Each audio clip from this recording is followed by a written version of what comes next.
previous day, we talk about LCM and ways to calculate. There are further concepts in LCM, but what I feel, the number of times, the number of questions you practice those concepts, they will be easier for you to solve. Actually, those are actually in exact way those concepts are patterns that you decode when you solve the maximum number of questions with by your own. First you use your brain, then see solution if you are not getting the answer or something. But while continuous practicing you get those concepts. Now today we see what electricity is. Electric charge basically. As we know that any material contains of atoms and atom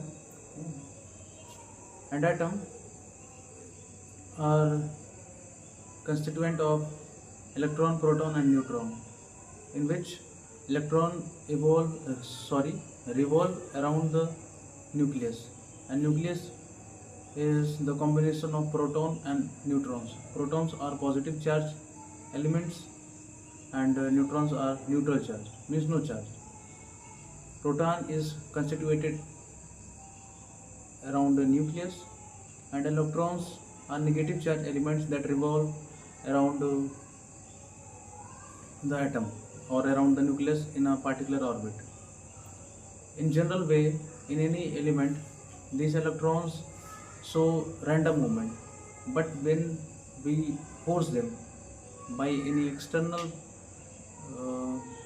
pressure or force in organized, means when we meant those electric charges to flow in a particular direction or in an organized direction, then these electrons constitutes the flow of electricity, and this is basically from where electricity originated. And if we do not force these electrons to force in a particular way, then they are just random electrons and they have no electricity. In fact, they have electricity but in static form, not in continuous or useful form. But question arises that if the question is not from electricity, the question is basically from the movement of electron and atom. If everything is made up of atom and atom constitutes electron, proton and neutron, and electron shows movement, then why in a particular object a particular thing cannot move from another point?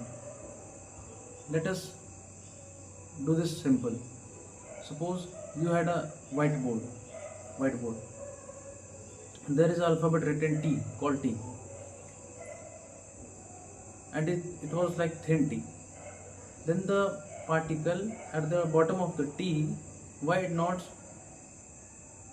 by the movement of electron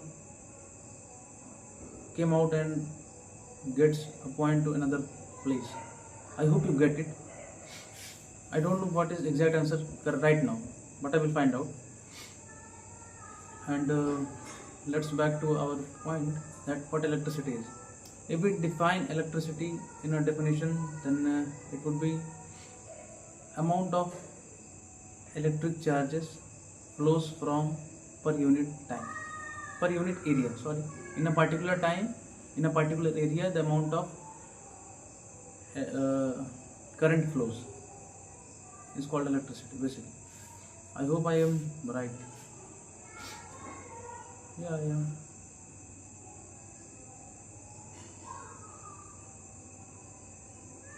Electric charge is coulomb, and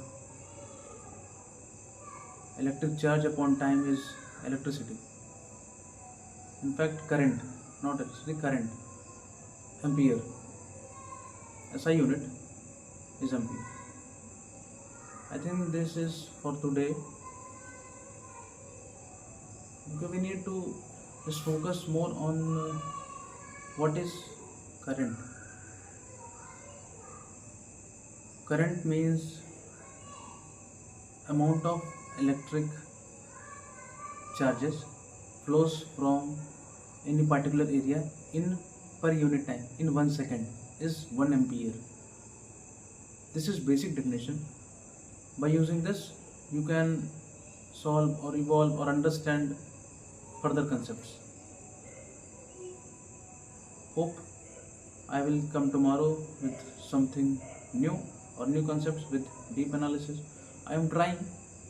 It may be I am not able to exaggerate what I am getting and what I am telling, but I know as per time goes, as time we headed, we will more familiar and more understandable to each other. Thank you.